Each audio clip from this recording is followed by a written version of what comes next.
A little chilly.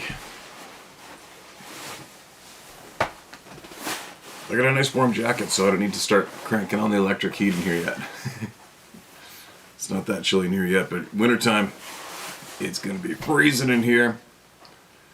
And I haven't got that wood stove set up yet.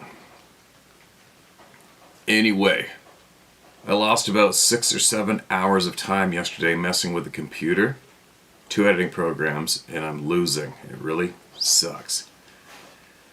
I hope this is going to work. What it is? It's like I think it's 10 to 6 in the morning or something, and is it Saturday? I think Saturday. I'm contemplating if I should go live or not, but probably not. Maybe I'm gonna continue doing this and see if I can hopefully get this second program to work. Without I had it all fixed, it's looking like I'm gonna have to break down and get another computer or something. That sucks ass. Anyway, it's funny. When it comes to truth, this dominating topic of this channel, truth, it's funny how common it is. It's a common sentence. It's a common one. With many people. Not one clear photo, no photos at all, not one bit of evidence. What a bunch of BS. Isn't that bizarre how somebody would have the confidence to go public, make that statement, and blow a gasket with absolute confidence? Isn't that weird? Because the same time they say that, they're screaming out to the public that they haven't even looked into the topic. Isn't it weird? It's weird. There's just various different things about the human mind that make me, I find interesting. Frustrating and sad. you get a bunch of emotions while observing the human mind at work, right? I find it amazing that a lot of human minds have it in them to belt out, scream out, with a couple insults usually too. That one, the one about not a picture, not a photo, not a clear photo, no nothing, no evidence. It's so weird. And then go back wherever they came from. In a huff. And then you can't reply in any way, because if you reply,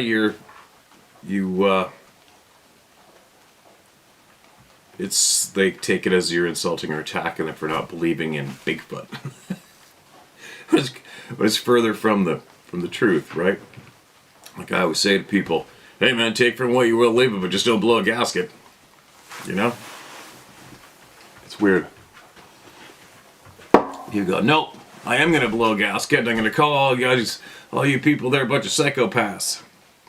Sometimes I wonder, I've said in the past, sometimes I wonder, with all the true garbage going on in our existence, sometimes I wonder if it would be just how much more comfortable it may be between your ears to just fall in line, give up thinking for yourself, look the other way, and work towards that, whatever the goal it is that society thinks you need to be working towards. What is it, retirement or something like that? Working towards your 65, then you can go do shit? Isn't that one of the biggest crocs of shit you've ever heard in your life? Man, I'm babbling. It's first thing in the morning. Moving along. Photographs. Had a couple photographs sent in. I'm going to share them right now. Now I'm hoping I could figure out how to get this damn thing on this new editing program. That's why I was thinking about going live. Then I thought maybe I'd throw the photograph up on this screen. It's not going to work out. So it looks like we're going to try recording. Anyway, I'm babbling. Babble, babble, babble. Now.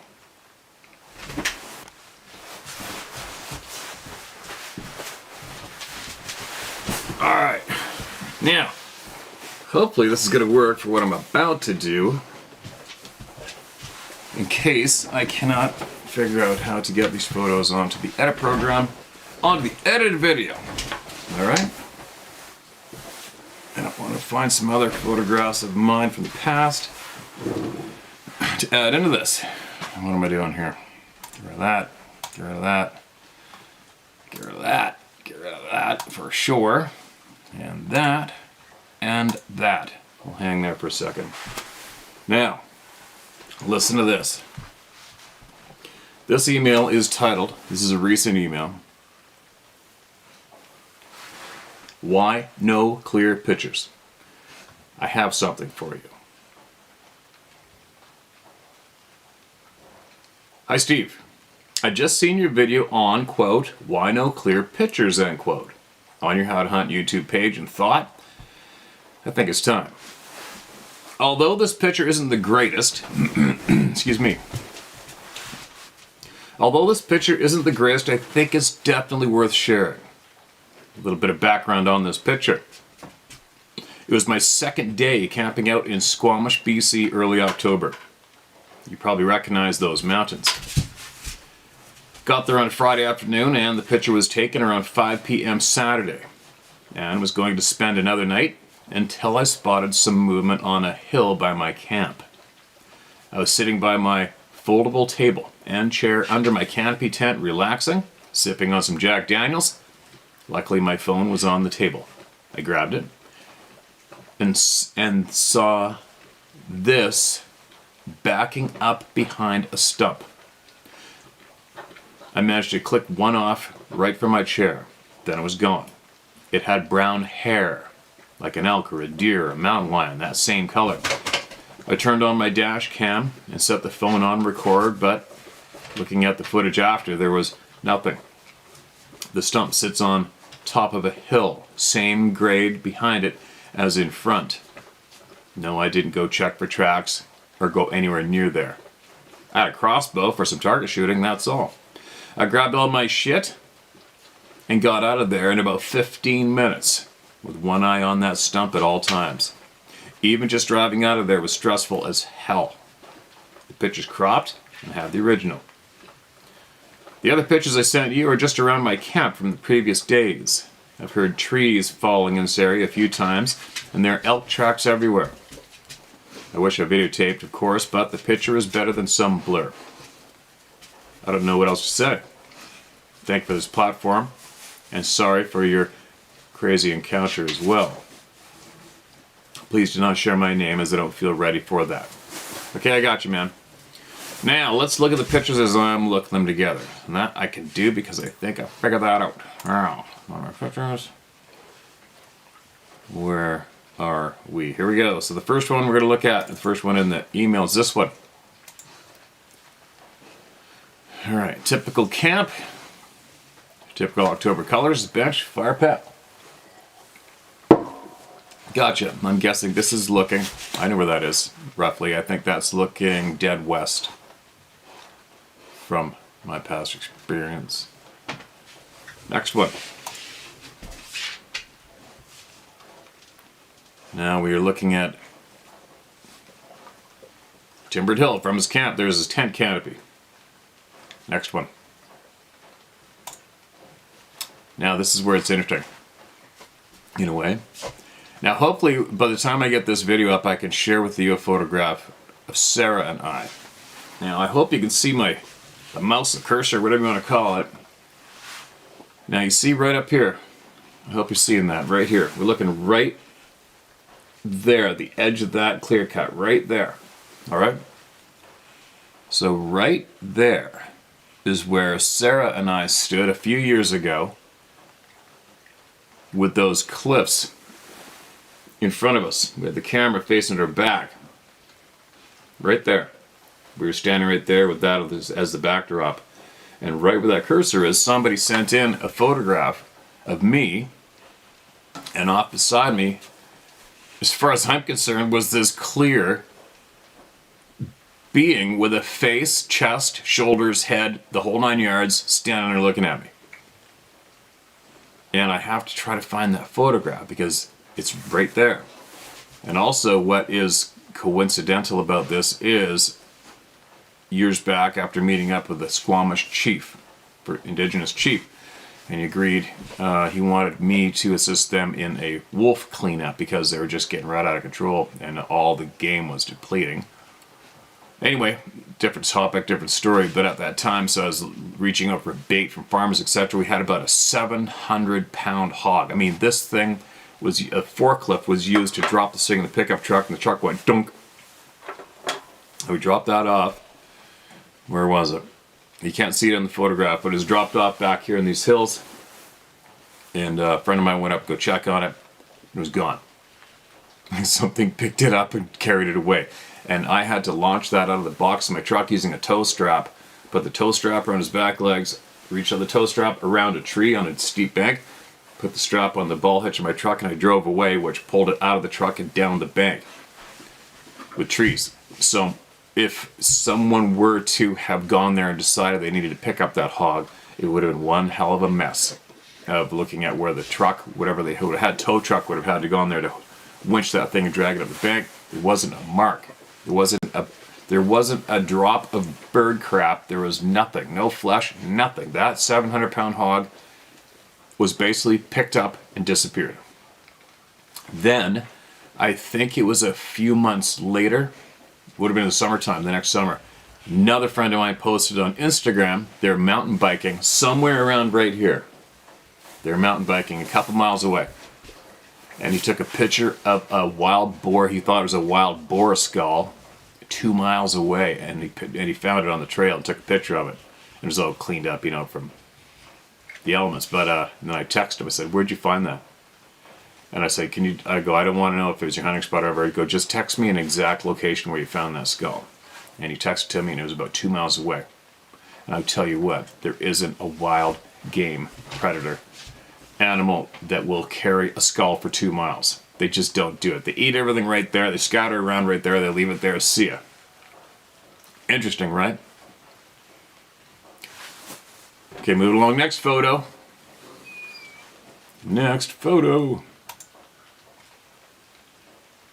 Alright, there's another photo. Now, that Tri-Cooney Peak, another coincidental, where that wildlife biologist filmed that large human-like form down in the glacier. Right there. Right up there.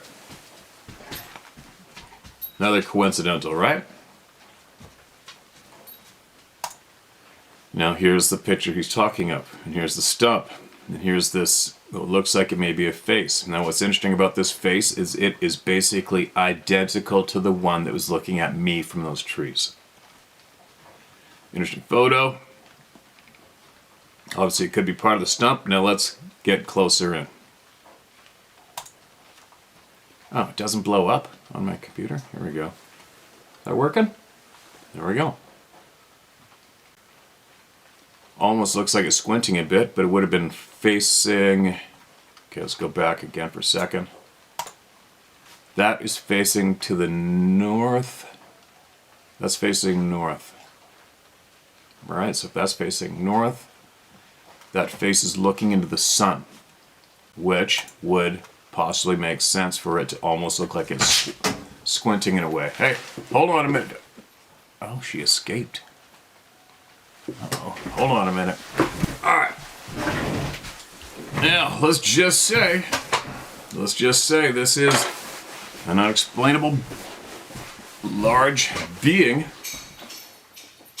And if it's one of these beings, if that is the mouth down there, hard to tell, it's a little distorted, but you know what they say about that rule of the distance between here and the nose compared to a human being, right? Seems to coincide with that one, doesn't it? And then obviously the nose and the eyes, the brow ridge, the whole 9 yards, it's all there. So there you go, that's pretty interesting, isn't it? Now, gee, that's a big head. Now, take from it what you will, leave it, right? But what I would like to say to the person who emailed this in is, you know what you gotta do now, don't ya? Right? You're gonna have to, well,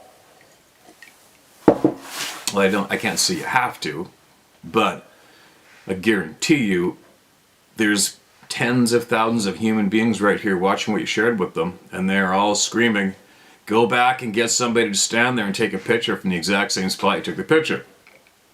Right?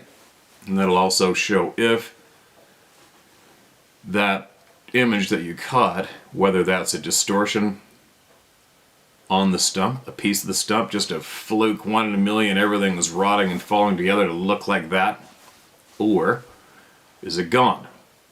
And if it's gone, and there's a human being standing there, just how big was that image, right?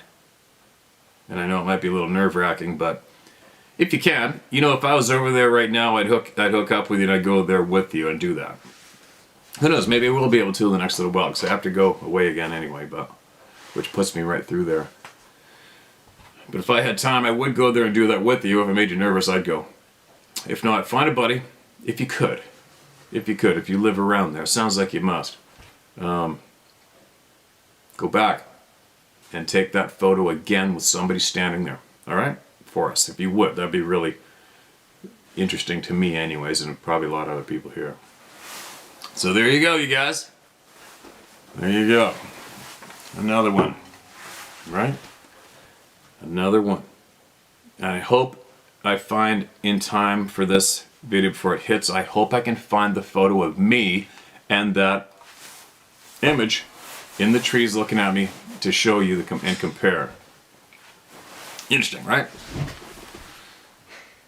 Now, who else do we got? We got a lot. A lot of recents. What's this one? There's a lot of activity around where this photo is. There's so many sightings. And on the other side of these hills, running that way, is the highway to Whistler in Pemberton, where I lived for many years. And that highway has so many, sightings on it. That whole area you're looking at is just nothing but activity sightings of these people. Next one, a lifetime of knowing. Dear Steve, I hope this reaches you, as I am somewhat blind and technologically naive. This will take me 10 times longer to write than it will for you to read. I've had 2 cornea transplants and I'm still having major eye troubles. I have to use 2.75 glasses and a magnifying glass. Oh man, that sucks. Please forgive any absent punctuation. This is a long one, so I guess I'll start at the beginning. But we'll try to keep it short as possible. Believe it or not, this is the first text I've sent in my life. However, I must tell the story to someone. Alright, absolutely appreciate you right now, right off the charts with appreciation right now, okay? I'll start with a little background about me. I grew up hunting and fishing in wilderness survival. At 6 years old, I had trap lines. I would trade my first for wooden nickels at the trading post in Salladysburg, Pennsylvania. Salladysburg, Pennsylvania. Each wooden nickel is worth an ice cream cone. I spent a lot of time in the wilderness. I guided brown bear hunting on Kodiak, Alaska for 8 years. And now hunt the woods of Northern California. No shit. I've been on that hunt. I filmed one there. Incredible country. I come from a military family, somewhat, as my father was in the Army when I was born in Fort Bragg, North Carolina. My mother was a teacher. The daughter of a Rear Admiral, James R. Reedy, commander of the whole 7th Fleet in the Navy. He was the first man to circumnavigate Antarctica and dove under the ice for National Geographic. He set up mail routes across the ice from South Africa to New Zealand and Australia. My brother, a former EOD in the Navy attached to SEAL teams, now Pennsylvania State Trooper. My father's brother, who passed 2 weeks ago, was CIA. At my grandfather's memorial, my uncle told me that I beat to a different drum. I took it as a compliment. I'm what you would call the black sheep of the family. My name is Tate McIntosh. In 1977, my parents separated, and my mother decided to move to Oregon in '79. A little ways after crossing into Oregon from Idaho, my mother woke me up by shaking me. My brother and sister were asleep in the back seat of our old Subaru wagon. I woke to see a bright, lava orange light coming through the windshield. My mother yelling at me, "Do you see that? Do you see that?" I looked up to see a craft above our car, approximately 100 feet above us, almost directly, slightly under the edge of disc-shaped craft that covered a 4-lane highway with 30 yards between the east and west lanes. After watching the craft for 3 or 4 minutes, my mother shaking me every 20 seconds to make sure I was seeing what she was seeing, the craft flew off straight down the highway. It left so fast that the light particles were still hanging in our car. Wow. They dissipated in the direction that the craft left.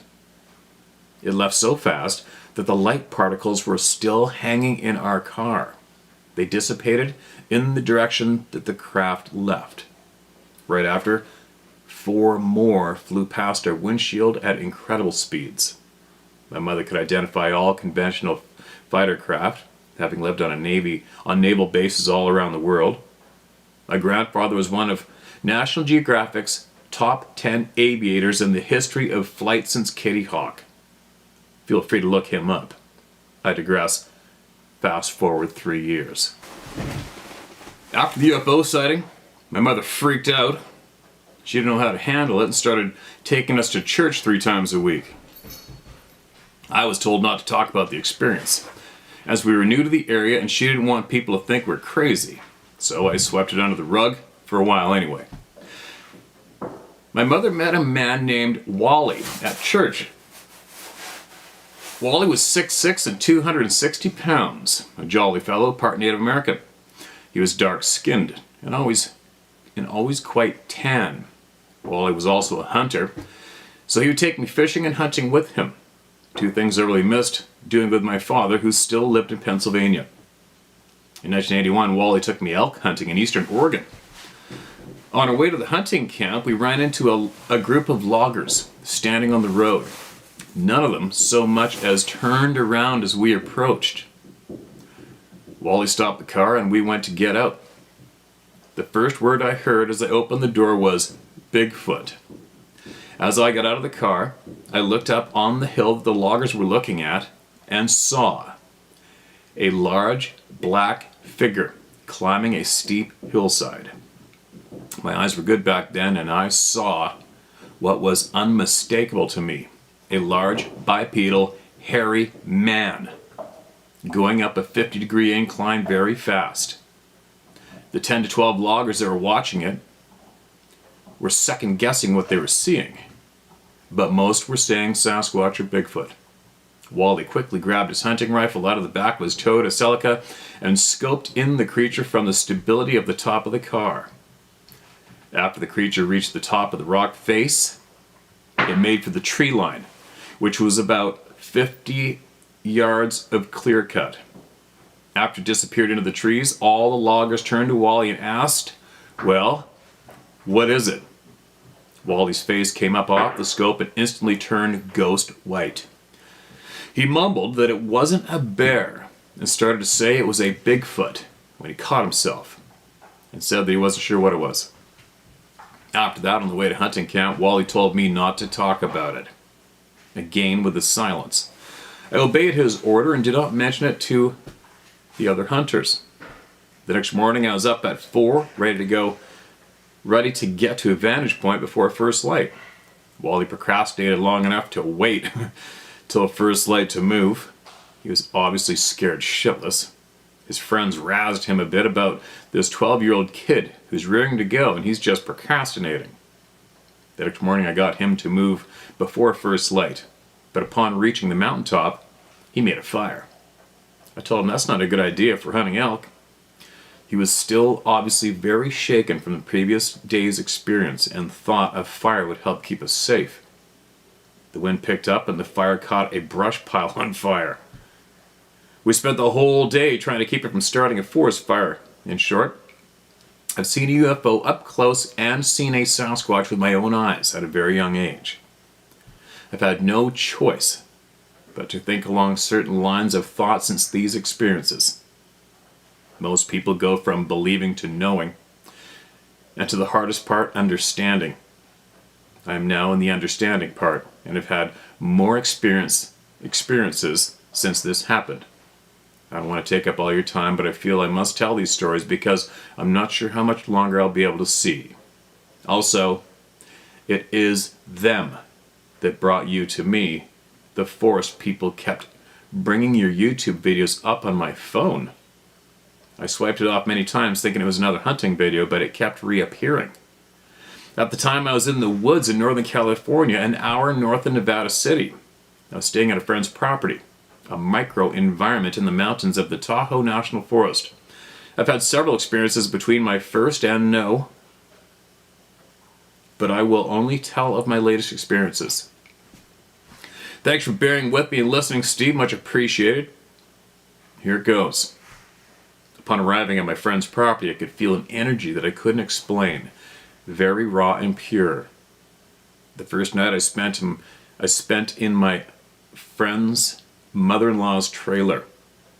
In the late evening, I heard sticks hitting the top of the camper. I opened the door and looked up. I was not under a tree or near one, and the wind was not blowing. I just wondered. That's strange. The second night I was sitting in the trailer at the table with my dog Angus. Angus is on the opposite side of the table on his bed on the seat. He was a pretty big dog, about 108 pounds.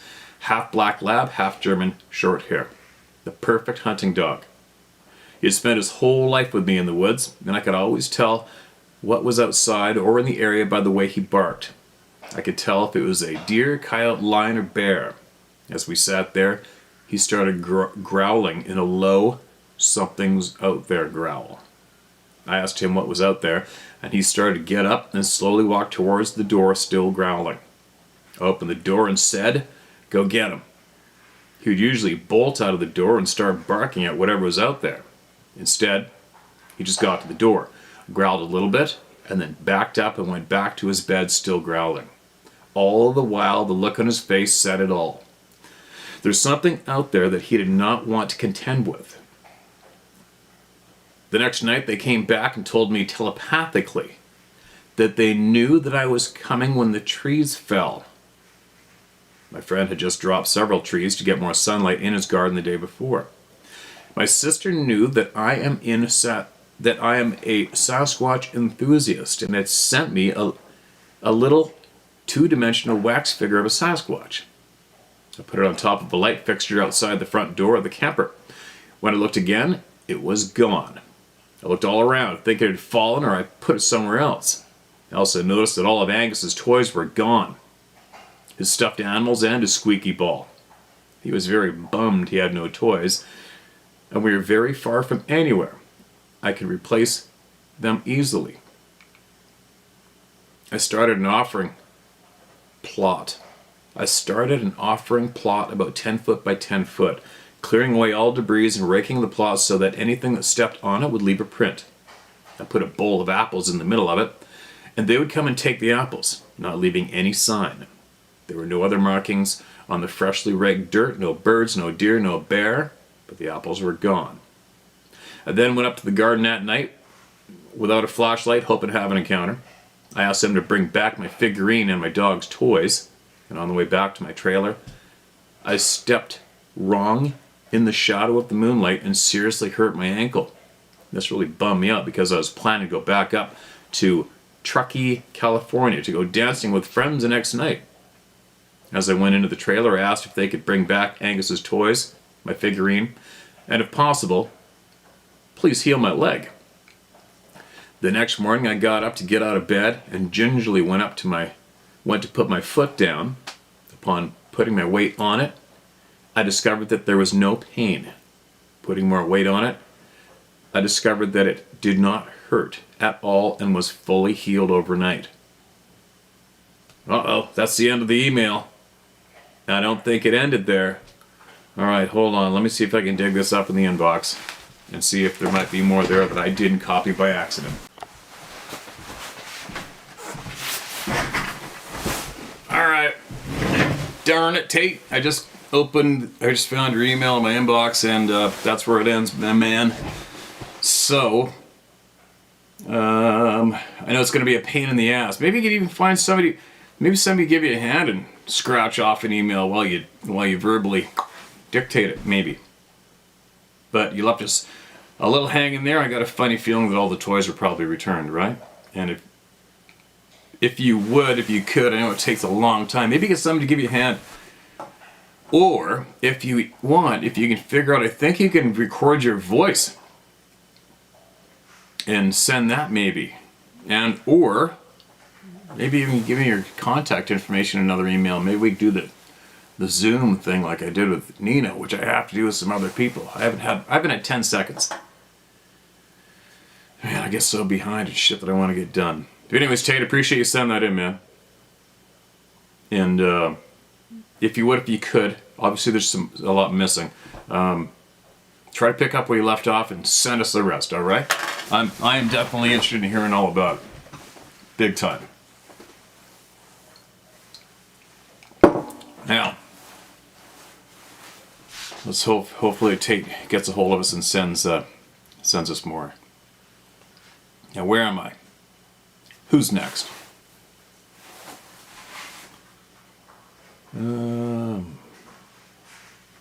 Oh, this is a real short one. It's titled, Delete Them. I'm sure you have a reason for it, but why not delete the emails after you have read them or archive them? Not that I mind, but they may help with duplicate shares. Thanks, Garrett. Okay, Garrett, thanks for that, man. Well, here's the deal. The unfortunate part is I had like 2,500 emails saved, copied, and pasted into my notes from my inbox. So I never thought about anything. I've learned from my past, especially being in business and contracting, I've never erased an email ever. And that move has saved me possibly tens of thousands of dollars from some way too rich moron that decided he was going to try to screw me. So just for that fact alone, I never erase emails or delete them ever. And it was my notes that were wiped, and that's why it's confusing now, because I have to go back in and sift through and find 2,500 emails in there that I haven't read yet, but they're marked as read. Whatever. No big deal. It's not really upsetting our lives too bad, though, right? No adventure dogs out there chewing on the elk bone. I picked up my elk meat yesterday from the butcher. These are nasty. I got another pair in my pocket. Bingo. And yeah, I picked up all the meat and saved all the bones and all. They actually cut the bones up this time for me for the dog-sized treat, so you hear the noise. That's her chewing on her fresh elk bone out back.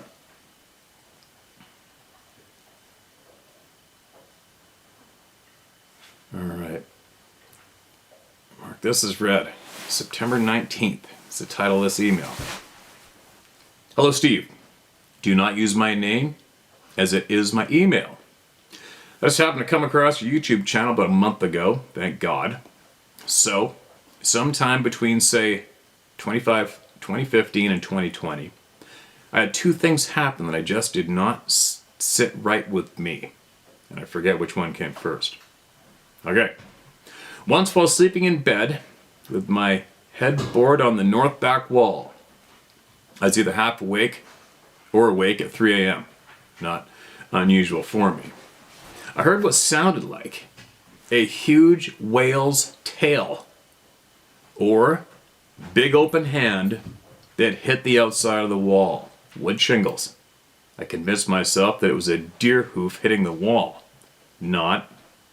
Yeah, me too. When I heard that, I was hoping it was a deer that slammed against the house, but it wasn't.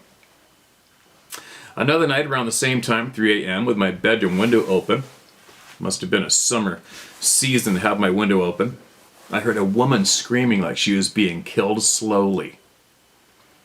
It was just terrible. I jumped out of bed and ran to my door and opened it to see if there was a car accident or something, but all quiet. So I go back to bed. The next day or two, I asked my neighbor. He hunts deer on these mountains. Mountains in Nova Scotia are like hills compared to the Rockies. If anything in the woods makes that sound, and I think he said rabbit, but I did not believe him, because when I was young and my dad took me rabbit hunting, he said if the rabbit does not die right away, they sound like babies crying. Anyway, I've gone on many hunting trips with my then partners over the years before this and helped get a buck. Bubs, what are you doing? Go chew your bone. Sorry. Had a dead coyote strapped to my back and stayed in old hunting camps all by myself for days waiting for my partner to come back from his work week during hunting season and push the hanging dressed deer aside so I could use the outhouse. Anyway, my love of the woods began early in my life, as it was safer there than at home. But you're putting the pieces together, and so have I. I believe we are energy, as well as everything else, and yes, there are things we do not see in this form, time, space, and mind. But I think while in another state in our mind can be terrifying or pleasant. I'll tell you one thing that was just terrible that happened 40 years ago. I went to bed before my husband, and while in that in-between stage of sleep and awake, I've had the dog, wolf, or whatever canine walk through my bedroom door, all in black, and made me think of black leather, upright on his two back legs, and somehow over the top of me, and its snout 2 inches from my face, and say, "There's a lamb among our or the flock." Anyway, had the mind speak my whole life. Slow down, stop, etc. There is so much more. But years and years later, I was reading a book of Strange, and that saying about the lamb was there's typos, was written in it. And I almost dropped the book. But in that book it said as well that energy, E in motion equals emotion. Anyway, I say my prayers every night to my higher power, creator, or Mother Earth, and picture a circle of bright light around me to protect me. One good thing that happened to me, though, was in 2008. I was driving home from work, office job in February, after working 12 hours, and it was starting to snow when I blew a tire going about 80. Spun 360. Almost, and shot right through the opening of 2 of the posts that were supposed to stop cars from going over the bank. A brook, stream, creek. Anyway, I landed on the right nose of the car, straight up and down. Thank God I did not flip over.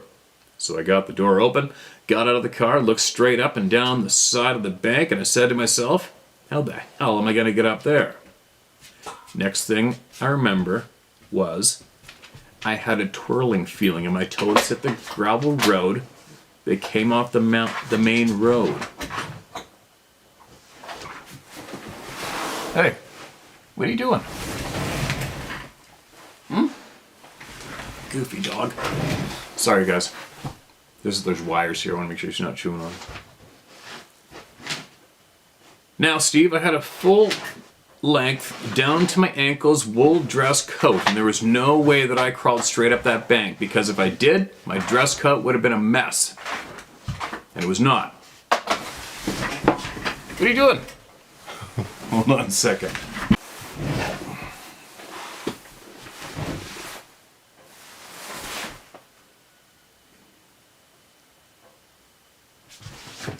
Now, Steve, I had on a full-length, down to my ankles, wool dress coat, and there was no way that I crawled straight up that bank.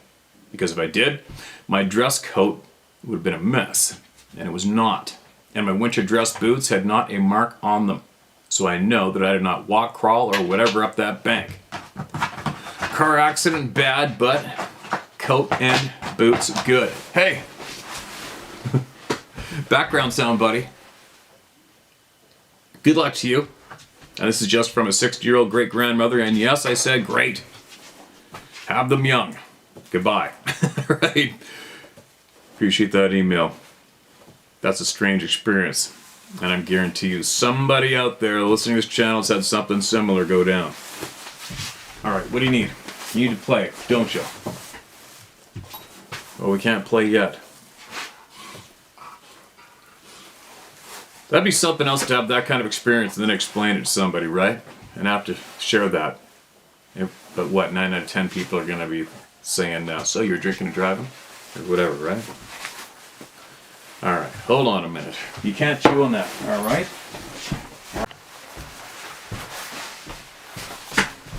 Alright. Alright. Let's get another one shared here. Man, it's foggy out there. Heavy fog today. You know what I might take? So I might take the girls to the hatchery today. Maybe it's turkey day here too. Sarah's throwing one of her turkeys in the oven. But I think what I might do today is maybe take them up to the hatchery. There's a lot that goes on at the hatchery and I've never met anybody there. I did run into a man that worked there, or volunteered his time there, and he had a couple stories to share. And I'm thinking maybe, because this is the time of year, right? There's a lot of activity at the hatcheries. I'm not looking for any experience, but I wouldn't mind going to the hatchery, seeing what it looks like there. Maybe I could even videotape a bit of it for you guys, and hopefully if there's a tech there, I'll talk to them and see what they know. I think I might do that today. Now, excuse me, I'm going to share this one more and then get on with this. Second attempt. High strangeness in West Georgia. Old story and new trail cam pic. Alright. Excuse me. Hi Steve, newer follower here. I've been following you for about 6 months now. I suggest your channel to all the hunters in my life. I have a degree in anthropology, and my focus was physical anthropology. That's people and animals.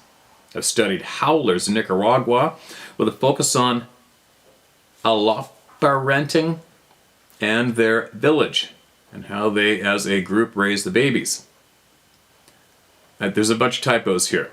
All parenting, I think, is what that word is supposed to be, instead of a one word, allo parenting. We are Cherokee and German, my mom's side, Cherokee and Irish, my dad's side. Our dad brought us up to powwow and learning the indigenous ways of hunting and doing things in our daily lives. And this brother and I have always followed more of the Cherokee views on the Creator and spirituality than we ever did Christianity. We believe parts of both. I've always been a Ereth child. As soon as I was sitting up on my own, I was on a horse. I had the best paint pony mare that was more of a best friend than any human I've ever had. I can relate. My mom used to let me take her in my room and play Barbies when I was little. Anyway, enough about that. I myself have never seen a Sabe, but I have seen lots of blue/white and orangish orbs. I'm also an empath and have had many mind speak situations. Put off body, say you probably meant out of body experiences, as well as seeing shadow people and lots of other spiritual experiences. Steve, I'm a knower, no matter what I have or have not seen. Everyone talks about the legend of Boggy Creek opening their eyes, but mine was as a small child watching Harry and the Hendersons. No one ever talks about that old Chevy Chase, I think, movie. Haha. My father and one of three brothers all know. I'm writing you today to tell you my full-blood brother's experience. Just so you know, we believe Sabe are our brothers and sisters, and we all mind speak when we feel we're being watched and tell them our land is sanctuary. We tell them they are welcome here, that this land is a place of love and light, and they're welcome here, with the understanding there is no malice here. We'll protect as much as any measly human can, and we expect the protection of every being using our sanctuary, for every being visiting. My dad and I live in the city of Douglasville, Georgia, about 2 miles behind the mall. Here's where I've seen orbs, had mind speak, and seen shadow people. My brother, on the other hand, lives on the outskirts of town, on one of the last dirt roads in Douglas County. His community is called Winston, but is still Douglas County. My dad and I live on about 2 acres, that is Dad's, but beside about 3 more acres of woods. We have about 200 chickens, 32 breeds, and a few show rabbits for breeding. My brother Daryl is on 23 acres of land, which he's filed as a wildlife refuge with the state. So the land he now owns backs up to his best friend's dad's land, which the two have hunted on since high school. We're in our 40s now. He told me the story I'm about to post in a while back. And then 2 days ago, he sent me the pic I've attached from one of his trail cams beside the apple trees. There are two deer in the picture, and they're both looking at the same exact thing. An orb. It's perfectly shot too. Okay, no more BS, let's get to the story. Daryl says, quote, direct in the horse's mouth, end quote. I got over to the house about an hour and a half, 1.5 hours before daylight. I called Ryan, his BFF at the time, but as usual, he didn't answer. I knocked on his window, no answer. I never hunted over there before, so I decided to just walk back into the woods and hunt without him. It was dark, but the woods were open. It's a hardwood holler with very little underground. What is there is very sparse. The moon was out, so I never even turned on a flashlight. I walked down the hill towards the creek. I found a couple of oak trees that were about 5 feet apart. I decided I was just going to sit there until it got light enough to see. There was a couple of limbs that had fallen from a storm a week or so before. I pulled them up in front of me to make a little blind. I got sat down. I turned my red light on so I could see to get my drink out of my backpack. I turned my light off, took a drink, sat down beside me. I had been as quiet as possible, aside from dragging those limbs in front of me. After 5 minutes, there was no sound, no crickets, nothing. It was like I had put on earmuffs. I didn't think much of it at the time since I had kind of started dozing off. An owl hooted in the distance, which made me open my eyes. And then I heard a sound I had never heard before, or since. It's hard to describe. It was a guttural kind of half growl, half breath, but way longer than a dog's howl. I know the sounds that every critter makes in these woods. We grew up in the woods. From a hog's squeal to a coon's squall, to fox's barks and yips, to a deer's grunts and snorts, to a coyote's sounds. This was like nothing I'd ever heard before. It was about a good 9 to 10 second long whoof. It made my hair stand up all over my body. It made my skin crawl.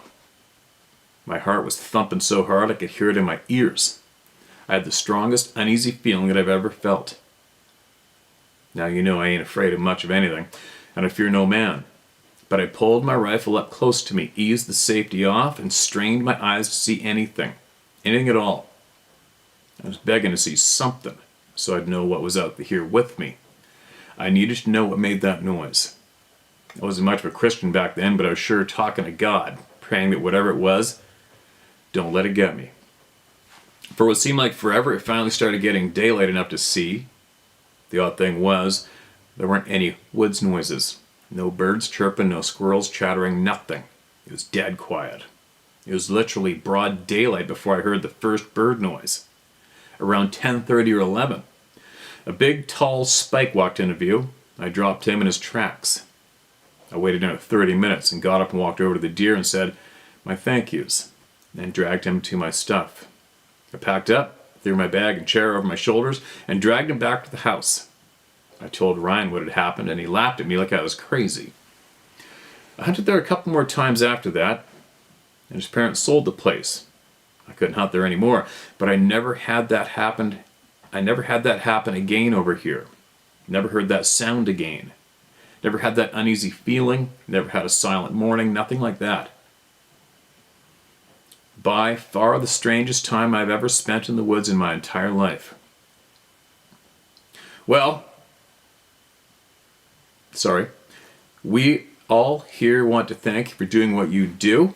It is so, so important that we get the full story from each and every person willing to share. And you give the safe place to make it happen. It means more than you'll ever comprehend, I'm sure. We send our love and respect to you and the family, and I send love to your animals too, haha, from down here in Georgia. And wish you happiness and health and all the good things in life. I also send you and yours protection every chance I get. You all are in my prayers. Thanks again for being a good and decent human and for caring about the people. Blessed be. P.S. Just say thank you for the knife returned and forget about it. LOL. Love and light. Did you say to use your name?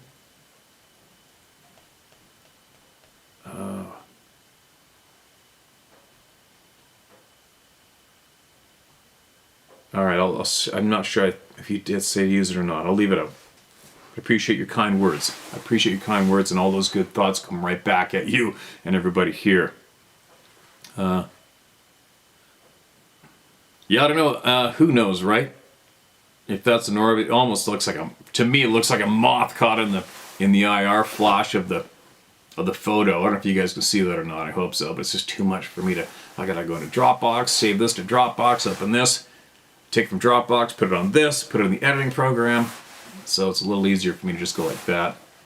But that is the object caught in the trail camera. Allegedly an orb, but I've got a funny feeling it might be a moth, maybe. I don't know. Who knows? Either way, there you go. Shared and appreciated. Appreciate it big time. Now I'm gonna have to get moving here. I don't know if I'm gonna be able to pull this off. I couldn't pull off doing it yesterday. I'll try. What else? Hopefully I can find the photograph that a person saw. I didn't see the image next to me in those trees looking at me when I was there. Somebody noticed it, circled it in red, and sent the photograph to me here.